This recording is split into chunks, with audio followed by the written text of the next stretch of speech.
Hi hello ನಮಸ್ತೆ, ನಾನು ರಾಜು ಅಷ್ಟೇ. ನೀವು ನೋಡ್ತೀರಾ centre point Kannada YouTube channel. RSS ವಿರುದ್ಧ ಜೂನಿಯರ್ ಖರ್ಗೆ ಮತ್ತೊಂದು ಬಿಗ್ ಸ್ಟೆಪ್. ಮತ್ತೊಮ್ಮೆ ಎಡವಿದ್ರ ಆ ಮಂತ್ರಿ, ಮತ್ತೆ ಮತ್ತೆ ಅಖಾಡಕ್ಕೆ ಬಂದಿಳಿದಂಥ ಮೋಹನ್ ಭಾಗವತ್. ಏನಿದು ಹೊಸ ಅಪ್ಡೇಟ್? ಇವೆಲ್ಲವನ್ನು ನೋಡೋದಕ್ಕಿಂತ ಮೊದಲು ಇಲ್ಲೇ ತನಕ ನಮ್ಮ ಚಾನಲ್ನ ಸಬ್ಸ್ಕ್ರೈಬ್ ಮಾಡಿಲ್ಲ ಅಂದರೆ ಈಗಲೇ ಸಬ್ಸ್ಕ್ರೈಬ್ ಮಾಡಿ, ಜೊತೆಗೆ ಕಾಮೆಂಟ್ಗಳ ಮುಖಾಂತರ ತಮ್ಮ ಅಭಿಪ್ರಾಯವನ್ನು ತಿಳಿಸಬಹುದು. ಎಸ್ ವೀಕ್ಷಕರಿಗೆ, ಕಳೆದ 6 ತಿಂಗಳಿಂದ ಇಲ್ಲಿಯ ತನಕ ಪ್ರಿಯಾಂಕ್ ಖರ್ಗೆ ಅವರು RSS ವಿರುದ್ಧ ಮುಗಿ ಬೀಳ್ತಾನೆ ಇದ್ದಾರೆ. ಇದೀಗ ಅಧಿಕಾರ ಕೂಡ ಸಿಕ್ಕಿದೆ. ಒಂದು ಹಂತಕ್ಕೆ ಪ್ರಿಯಾಂಕ್ ಖರ್ಗೆ ಅವರು ಒಂದು ನಿರ್ಧಾರವನ್ನು ಮಾಡಿಬಿಟ್ಟಂತಿದೆ. ಅದೇನೆಂದರೆ ಕರ್ನಾಟಕದ ಮಟ್ಟಿಗೆ, ದೇಶದಲ್ಲಿ ಆಮೇಲೆ ನೋಡೋಣ, ಮೊದಲ ಬಾರಿಗೆ ಕರ್ನಾಟಕದ ಮಟ್ಟಿಗೆ RSSನ ಯಾವುದೇ ಚಟುವಟಿಕೆಗಳು ಕೂಡ ನಡೆಯಬಾರ್ದು. ಯಾವುದೇ ಸರ್ಕಾರಿ ಶಾಲೆಯಲ್ಲಿ ಅವರ ಪಥಸಂಚಲನ ಆಗಬಾರ್ದು, ಯಾವುದೇ ರಸ್ತೆಯಲ್ಲಿ ಅವರ ಮಾರ್ಚ್ ಪಾಸ್ಟ್ ಆಗಬಾರ್ದು, ಯಾವುದೇ RSSನ ಸಾಂಸ್ಕೃತಿಕ ಚಟುವಟಿಕೆ, ಅವರ ಮಾರ್ಚ್ ಪಾಸ್ಟ್ ಯಾವುದಕ್ಕೂ ಕೂಡ ಅನುಮತಿ ಕೊಡಲ್ಲ. ಜೊತೆಗೆ ಯಾವುದೂ ಕೂಡ ಚಟುವಟಿಕೆ ಆಗಲೇಬಾರ್ದು. ಒಂದು ಹಂತಕ್ಕೆ ಕರ್ನಾಟಕದಲ್ಲಿ RSSನ್ನು ಬ್ಯಾನ್ ಮಾಡಲೇಬೇಕನ್ನುವಂಥ ಒಂದು ಹಂತಕ್ಕೆ ಬಂದು ಮುಟ್ಟಿದ್ದಾರೆ ಇದೀಗ ಪ್ರಿಯಾಂಕ್ ಖರ್ಗೆ ಅವರು.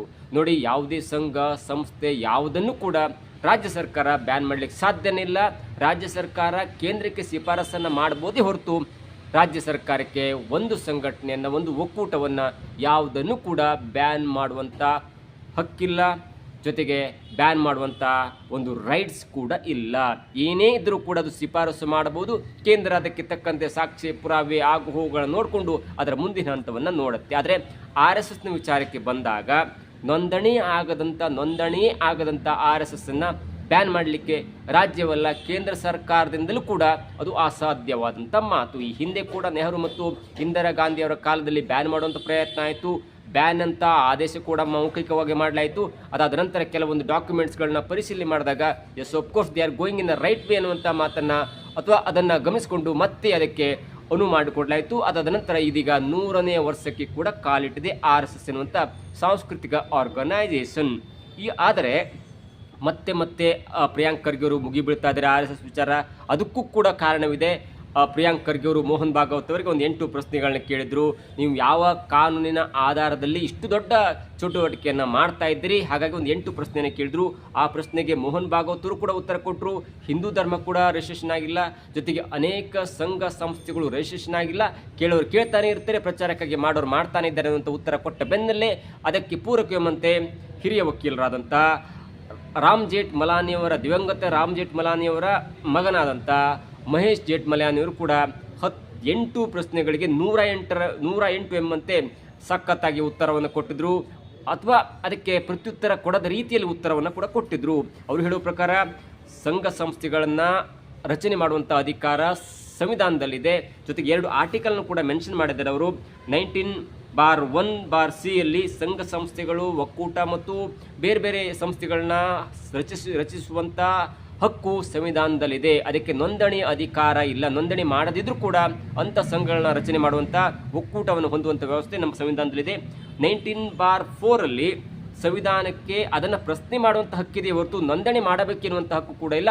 ಓಕೆ, ಒಂದು ಸಂಘ ಇದೆ, ಸಂಸ್ಥೆ ಇದೆ, ಒಂದು ರೈತ ಸಂಘ ಇದೆ, ಅದಕ್ಕೆ ರಿಜಿಸ್ಟ್ರೇಷನ್ ಮಾಡಬೇಕಂದಿಲ್ಲ. ಒಂದು 4 ಜನ ಒಬ್ಬರಿಗೆ ಹೆಲ್ಪ್ ಮಾಡ್ತಾರೆ, ಅದು ಒಂದು ಸಂಘದ ರೀತಿಯಲ್ಲಿ ಕೆಲಸ ಮಾಡುತ್ತೆ.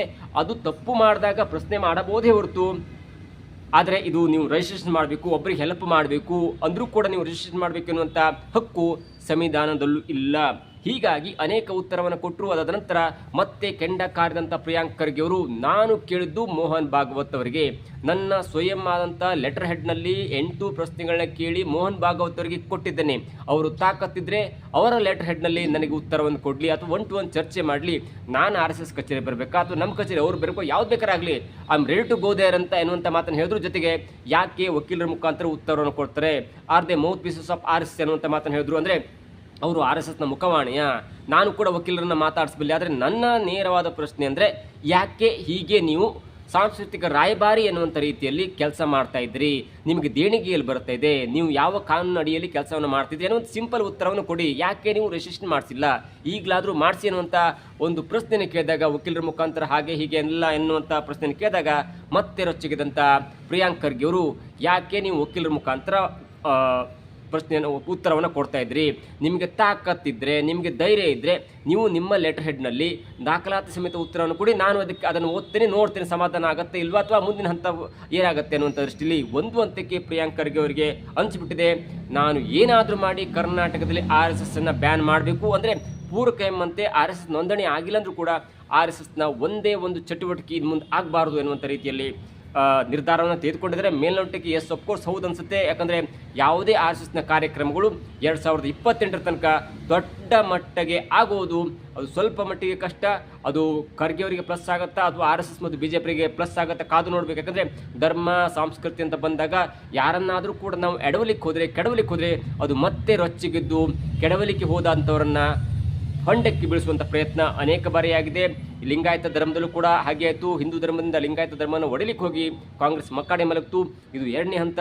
RSSನ ಸಾಂಸ್ಕೃತಿಕ ರಾಯಭಾರಿ ಅದು ಪರೋಕ್ಷವಾಗಿ BJP ಸಪೋರ್ಟ್ ಮಾಡ್ತಾ ಇದ್ದಾರೆ, ಕೆಡವಲೇಬೇಕೆನ್ನುವಂಥ ಹಂತಕ್ಕೆ ಬಂದು ಖರ್ಗೆ ಅವರು ಮಾಡ್ತಾ ಇರುವಂಥ ಕೆಲಸ ಮುಂದೊಂದು ದಿನ ಖರ್ಗೆ ಅವರಿಗೆ ಮಾರಕವಾದರೂ ಕೂಡ ಅಚ್ಚರಿ ಇಲ್ಲ. ಇದು ಒಂದು ಹಂತ. ಆದರೆ ನೋಡಿ, RSSನ ಪರವಾಗಿ ಅನೇಕ ಲಾಯರ್ಸ್ ಬರ್ತಿದ್ದಾರೆ. ಅದ್ರಿಗೂ ಮಹೇಶ್ ಜೆಠ್ಮಲಾನಿಯವರು ಪ್ರಿಯಾಂಕ್ ಖರ್ಗೆ ಅವರು ಕೇಳಿದಂಥ ಎಲ್ಲದಕ್ಕೂ ಕೂಡ ಉತ್ತರ ಕೊಟ್ಬಿಟ್ರು.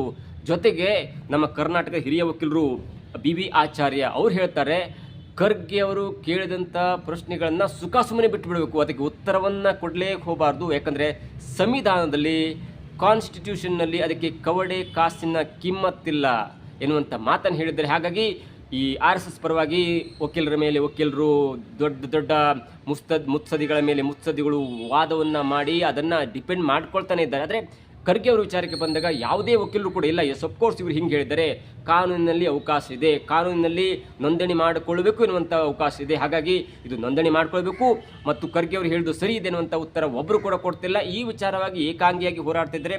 ಮತ್ತೊಂದು ಹಂತಕ್ಕೆ DK ಶಿವಕುಮಾರ್ ಕೂಡ ಇದಕ್ಕೆ ಯಾವುದೇ ಹಂತಕ್ಕೆ ಬ್ಯಾಕಪ್ ಮಾಡ್ತಿಲ್ಲ ಅಥವಾ ಇದನ್ನು ವಿತ್ಡ್ರಾ ಮಾಡಿ ಅನ್ನುವಂಥ ಮಾತನ್ನು ಕೂಡ ಹೇಳ್ತಿಲ್ಲ. ಯಾಕಂದರೆ BK ಹರಿಪ್ರಸಾದ್ ಆಗಿರ್ಬೋದು, ಪ್ರಿಯಾಂಕ್ ಖರ್ಗೆ ಆಗಿರ್ಬೋದು, ಇವರು ಎಡಪಂಥೀಯರನ್ನು ಬೆಂಬಲಿಸಿಕೊಂಡು ಬಲಪಂಥೀಯ ವಿರೋಧ ಮತ್ತು ಆರಾಧನೆ ಇವೆಲ್ಲವನ್ನು ಬ್ಯಾಲೆನ್ಸ್ ಮಾಡ್ತಿರೋ ವ್ಯಕ್ತಿಗಳು. ಹೀಗಾಗಿ ಎಲ್ಲೋ ಒಂದು ಕಡೆ DK ಶಿವಕುಮಾರ್ ಅವರು ಮುಖ್ಯಮಂತ್ರಿಯಾಗಿ ಅಭಿವೃದ್ಧಿ ಕಾರ್ಯದ ಕಡೆ ಕಾನ್ಸಂಟ್ರೇಟ್ ಮಾಡ್ತಿದ್ದಾರೆ, ಮತ್ತೊಂದು ಕಡೆ BK ಹರಿಪ್ರಸಾದ್ ಮತ್ತು ಪ್ರಿಯಾಂಕ್ ಖರ್ಗೆ ಅವರು ಕೆಲವೊಂದು ಒತ್ತಡದ, ಕೆಲವೊಂದು ಆಚರಣೆ, ಕೆಲವೊಂದು ಸಂಘಗಳ ಮೇಲೆ ನಿಗಾ ಇಡುವಂಥ ಕೆಲಸವನ್ನು ಕೂಡ ಮಾಡ್ತಾ ಇದ್ದಾರೆ. ನೋಡಬೇಕು ಮುಂದಿನ ಹಂತಗಳಲ್ಲಿ ಏನಾಗುತ್ತೆ ಅಂತ.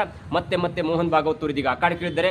ಎಲ್ಲೋ ಒಂದು ಕಡೆ ಅನಿಸಿದ್ದು ಹೌದು, ಎಸ್ ಅಫ್ಕೋರ್ಸ್ RSS ವಿರುದ್ಧ ಈಗ ಮತ್ತೊಂದು ಬಿಗ್ ಸ್ಟೆಪ್ ತೆಗೆದುಕೊಂಡು ಬಿಟ್ರ ಗೊತ್ತಿಲ್ಲ. ಆದರೆ ಏನೋ ಮಾಡ್ಲಿಕ್ಕೆ ಹೋಗಿ ಮತ್ತೊಮ್ಮೆ ಎಡವು ಬಿಟ್ಟರೆ ಅನ್ನೋ ಕೂಡ ಕುತೂಹಲ ಆಗ್ತಿದೆ.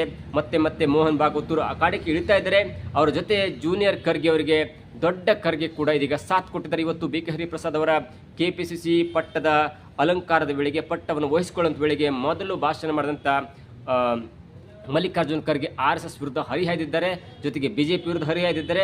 ಯಾರೆಲ್ಲ RSS ಕಾರ್ಯಕರ್ತರು ಹೆಲ್ಪ್ ಮಾಡ್ತಾರಲ್ಲ ಅವರಿಗೆಲ್ಲ BJP ಅಧಿಕಾರಕ್ಕೆ ಬಂದಾಗ ದೊಡ್ಡ ಪೋಸ್ಟನ್ನು ಕೊಡುತ್ತೆ, VCಗಳನ್ನು ಮಾಡುತ್ತೆ, ದೊಡ್ಡ ಸಂಘ ಸಂಸ್ಥೆ ಅಧ್ಯಕ್ಷರನ್ನು ಮಾಡುತ್ತೆ. ಬೇರೆ ಎಲ್ಲಿ ಸರ್ಕಾರದ ಹುದ್ದೆಯಲ್ಲಿ ಅವರನ್ನು ಸರ್ಕಾರ ನೇರವಾಗಿ ಅವರನ್ನು ಅಪಾಯಿಂಟ್ ಮಾಡ್ಬೋದಿಲ್ಲ ಅಂತ ಎಲ್ಲರನ್ನೂ ಕೂಡ RSSನ ಮೂಲದವರನ್ನೇ ಬಂದು ಮಾಡುತ್ತೆ. ಒಂದು ಪ್ರಮೋಷನ್ ಬಂದಾಗ ಅಥವಾ IPS IAS ಯಾವುದೊಂದು ಪ್ರಮೋಷನ್ ಬಂದಾಗ ಅಲ್ಲಿ ನೋಡ್ತೀವ್ರಿ ಏನು RSS ಬ್ಯಾಕ್ಗ್ರೌಂಡ್ ಬಂದಿದ್ದವರ ಅಥವಾ ಅವರಪ್ಪ ಅಮ್ಮ RSSನಲ್ಲಿದ್ದಾರ ಅಂಥವ್ರನ್ನ ಆಯ್ದು ಇದೀಗ BJP ಸರ್ಕಾರ ಅವರಿಗೆ ಉನ್ನತ ಹುದ್ದೆಯನ್ನು ಕೊಡೋ ಮುಖಾಂತರ ಎಲ್ಲೋ ಒಂದು ಕಡೆ RSSನಿಂದ ಬಂದವರಿಗೆ ಹೆಲ್ಪ್ ಮಾಡ್ತಿದೆ. ಇದು ಮಾರಕ.